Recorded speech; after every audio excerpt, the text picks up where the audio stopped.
What if one phone call was all that stood between peace and a new war in Latin America? Just hours after U.S. forces grabbed Venezuela's president, Donald Trump turned his sights on Colombia, throwing around threats, insults, and even the idea of military action. But instead of firing back, Colombia's president chose a far more dangerous move: cooperation. And that decision may have stopped the region from sliding into chaos, at least for now. The shock didn't come with a warning. In a sudden operation that stunned the region, U.S. forces seized Venezuela's president, Nicolas Maduro, sending instant ripples across Latin America. For many governments nearby, this wasn't just about Venezuela anymore. It felt like a line had been crossed. And almost immediately, attention shifted west, toward Colombia. Within hours, Donald Trump's tone hardened. Without presenting evidence, he accused Colombia's president, Gustavo Petro, of being tied to cocaine production, branding him unstable and unfit. The rhetoric wasn't subtle, and it wasn't diplomatic. When asked whether military action against Colombia was on the table, Trump's response was chillingly casual. It sounded good. For Colombia, this wasn't just political theater. Petro understood what those words meant in a region with a long history of foreign intervention. The threat wasn't theoretical. It was loud, public, and aimed directly at him. Petro fired back with a promise to defend his country, even saying he would take up arms if Colombia was attacked. But behind the explosive headlines, something deeper was happening. This wasn't a random outburst. It looked like the next move in a much bigger strategy unfolding across the hemisphere. And Colombia, suddenly, was standing much closer to the center of the storm than anyone expected. This wasn't just a clash between governments. It quickly became personal. Donald Trump didn't limit himself to policy disagreements or diplomatic pressure. He went straight after Gustavo Petro himself. In public remarks, Trump dismissed Colombia's president as a sick man, repeating unproven claims that Petro was somehow running cocaine operations. No evidence followed, just the accusation. For Petro, this kind of language wasn't new, but the timing made it far more dangerous. Coming right after the seizure of Venezuela's leader, the message felt clear. No one in the region was off-limits. Words like these weren't just insults. They carried the weight of threat, especially when backed by the world's most powerful military. The situation escalated even further when Trump was asked if he would authorize a military operation against Colombia's president. His response was brief, almost careless. "Sounds good to me." In Latin America, those words echoed loudly. Petro responded with defiance, promising to defend Colombia's sovereignty at any cost. He spoke about resistance, about standing his ground if foreign forces ever crossed Colombia's borders. The standoff looked explosive, and many believed a full diplomatic breakdown was inevitable. Just as tensions appeared ready to spiral out of control, an unexpected line opened.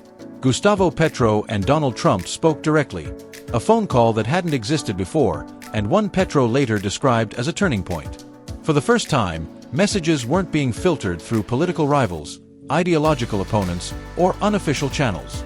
Petro made it clear that, until that moment, communication between Bogotá and Washington had been distorted. He said information was often passed along by people who opposed his government, shaping narratives through ideology rather than facts. That gap, he suggested, had fueled misunderstandings and made confrontation more likely. The call didn't erase the threats, and it didn't undo the insults. But it lowered the volume. The aggressive language paused. The idea of immediate military action faded from headlines. In its place came something far less dramatic, but far more powerful: direct dialogue. What surprised many observers wasn't the phone call itself, it was what came after. Despite the insults, the accusations, and the open threats, Gustavo Petro chose not to cut ties. Instead, he doubled down on cooperation with the United States in one of the most sensitive areas of all: drug trafficking. Petro openly acknowledged the tension, but he was careful with his words. He said that, regardless of the pressure coming from Washington, Colombia would continue working with the U.S. to combat narcotics. In a moment when retaliation might have seemed politically tempting, he took the opposite path: restraint. This wasn't weakness. It was strategy.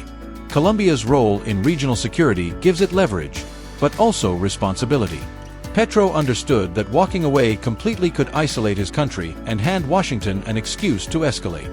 So he held the line, even as the rhetoric around him turned hostile. Behind the scenes, This decision sent a quiet message: Colombia would not be pushed into chaos. But that choice came at a cost. Because while Petro was trying to keep cooperation alive, Washington was already preparing moves that would test just how far his patience could stretch. The pressure didn't stop with words. Long before the threats of military action, Gustavo Petro had already fallen out of favor in Washington, and his stance on Gaza played a major role. Petro was one of the most outspoken leaders in the region, condemning Israel's US-backed war, using language that made US officials visibly uncomfortable. The breaking point came in New York. After Petro spoke at a pro-Palestine march outside the United Nations, the Trump administration quietly revoked his US visa. It was a rare move against a sitting ally's president, and it sent a clear signal: dissent would come with consequences. Weeks later, those consequences escalated. Sanctions were imposed on Petro, even though his term was already nearing its end and he was constitutionally barred from running again. Officially, the measures were framed as policy. Unofficially, many questioned whether this was punishment, a warning to others watching closely. To Petro, the message was unmistakable. Cooperation had limits. Dialogue had boundaries. And the moment he stepped outside Washington's preferred narrative, the response was swift. Yet instead of backing down, Petro made a move that shifted attention away from Colombia and back toward Venezuela. Amid mounting tension, Gustavo Petro turned his focus to the situation next door. He condemned the U.S. raid that captured Nicolas Maduro, calling it an attack not just on Venezuela, but on the sovereignty of the entire region. For Petro, this wasn't just politics. It was a warning of what could happen if Latin American countries became pawns in foreign power struggles.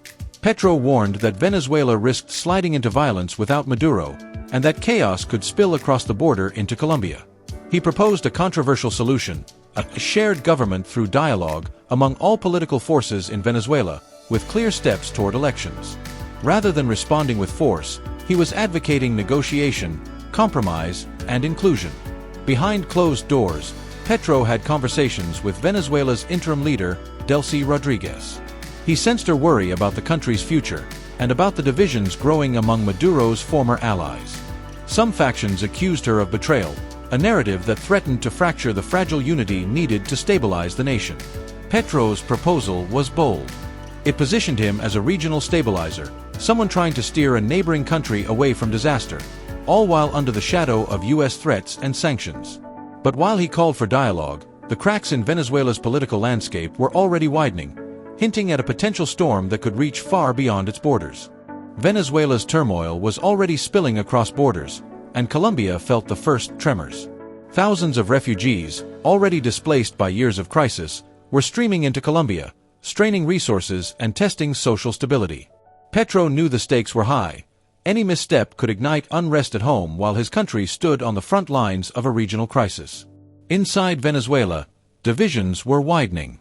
Allegations of betrayal and power struggles among Maduro's former allies created narratives that threatened to fragment the opposition. Petro saw these fractures as more than political drama. They were sparks that could ignite widespread violence. The delicate balance he was trying to maintain with his shared government proposal faced immediate threats from forces beyond his control. Analysts warned that Colombia might become the next pressure point in Washington's pursuit of influence in the Western Hemisphere. The U.S. had already demonstrated its willingness to act aggressively, and now Petro's measured diplomacy was being tested like never before. Every decision mattered, from border security to international alliances, and the region watched closely, uncertain if restraint would hold or if tensions would erupt into open conflict. Gustavo Petro has walked a precarious line, publicly calm, diplomatically restrained, and strategically cooperative, while facing a barrage of threats, insults, and sanctions from one of the world's most powerful leaders. His choices show a calculated effort to protect Colombia and its neighbors from chaos, even when provoked. Yet the danger hasn't disappeared. Trump's unpredictability, U.S. ambitions in the region, and Venezuela's internal fractures mean that Colombia remains on edge. Petro's calls for dialogue and shared governance may have slowed the storm, but they haven't stopped it entirely.